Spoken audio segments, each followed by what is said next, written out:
گھر کے پرسکون کمرے میں نرم سی دھوپ داخل ہو رہی تھی۔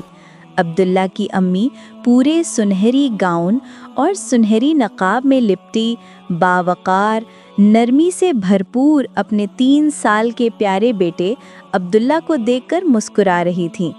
چھوٹا سا عبداللہ، گول مٹول گال، بڑی معصوم بھوری آنکھیں، صاف سفید شلوار قمیض پہنے پہلی بار لفظ درست بولنے کی کوشش کر رہا تھا۔ امی پیار سے جھک کر بولی، ماشاءاللہ میرا بیٹا عبداللہ بولنا شروع ہو گیا ہے، بیٹا کہو لا الہ الا اللہ۔ عبداللہ نے اپنے ننھے سے منہ سے ٹوٹے پھوٹے لفظ نکالے، لیکن امی کے لیے یہ سب سے قیمتی آواز تھی۔ امی نے اپنے دل میں دعا کی کہ وہ اپنے بیٹے کو پہلی ہی گفتگو سے اللہ کا ذکر سکھا سکیں، کیونکہ والدین کی اصل ذمہ داری یہی ہے کہ بچے کے زبان کھلتے ہی اسے کلمہ سکھائیں۔ کچھ دن بعد امی اور ابو آپس میں بیٹھے باتیں کر رہے تھے۔ امی نے کہا، عبداللہ بڑا ہو رہا ہے، اب ہمیں اسے دینی تعلیم دینی چاہیے۔ ابو نے فوراً تائید کی، بالکل، تعلیم ہی انسان کی اصل پہچان ہے۔ اگلی صبح ابو نے آواز دی، عبداللہ بیٹا مدرسے کا وقت ہو گیا۔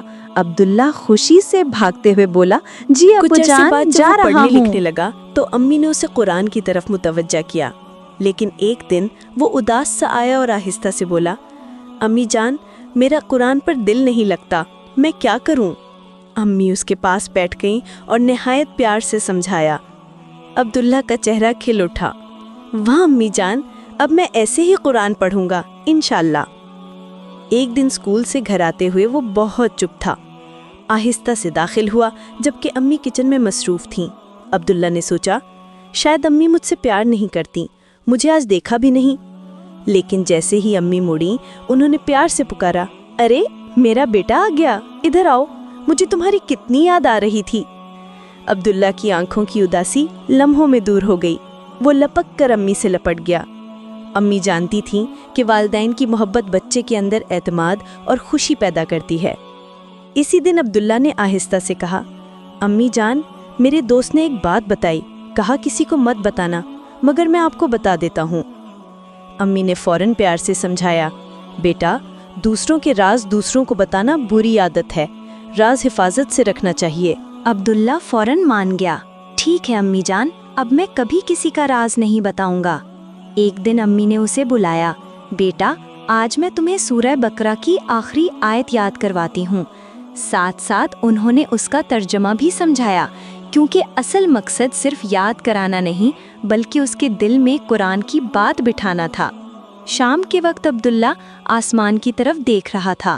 امی نے پوچھا، بیٹا کیا دیکھ رہے ہو؟ عبداللہ معصومیت سے بولا، امی جان آسمان کتنا بڑا ہے، ختم ہی نہیں ہوتا۔ امی نے کہا، بیٹا سوچو جس اللہ نے اتنا بڑا آسمان بنایا وہ خود کتنے عظیم ہوں گے۔ یوں عبداللہ کے اندر قدرت پر غور کرنے کی عادت بننے لگی۔ ایک صبح اس نے کہا، امی جان میرا آج اسکول جانے کو دل نہیں کر رہا۔ امی نے نرمی سے کہا، بیٹا علم انسان کو عزت دیتا ہے، علم سے انسان کی قدر بڑھتی ہے۔ شام کو جب کہانی کا وقت ہوا تو عبداللہ نے کہا، امی مجھے شیر کی کہانی سنائیں۔ امی نے پیار سے جواب دیا، نہیں بیٹا جھوٹی کہانیاں نہیں، میں تمہیں انبیاء کی سچی کہانی سناؤں گے۔ ایک دن امی آٹا گوندھ رہی تھیں، عبداللہ نے معصومانہ ضد کی، امی مجھے بھی تھوڑا سا آٹا دیں، میں بھی گوندوں گا۔ امی ہنستے ہوئے اسے بھی آٹا دے دیا، کیونکہ بچے اچھے کام کی نقل کرتے ہیں، انہیں کرنے دیا جائے۔ گلی میں ایک دن بچوں کی لڑائی ہو گئی۔ احمد اور عبداللہ دونوں رو رہے تھے۔ بچوں کو گلی میں کھیلنے کے بجائے گھر میں بلاکس، پزلز اور رنگوں کی کتابیں دیں تاکہ وہ لڑائی جھگڑوں سے بچیں۔ آخر میں امی نے عبداللہ کو پیار سے سمجھایا، بیٹا اگر والدین اچھا ماحول دیں تو بچے لڑائی نہیں کرتے بلکہ خوش مزاج، شریف اور بہترین انسان بنتے ہیں۔ عبداللہ نے سر ہلایا اور مسکرا کر امی کے گلے لگ گیا۔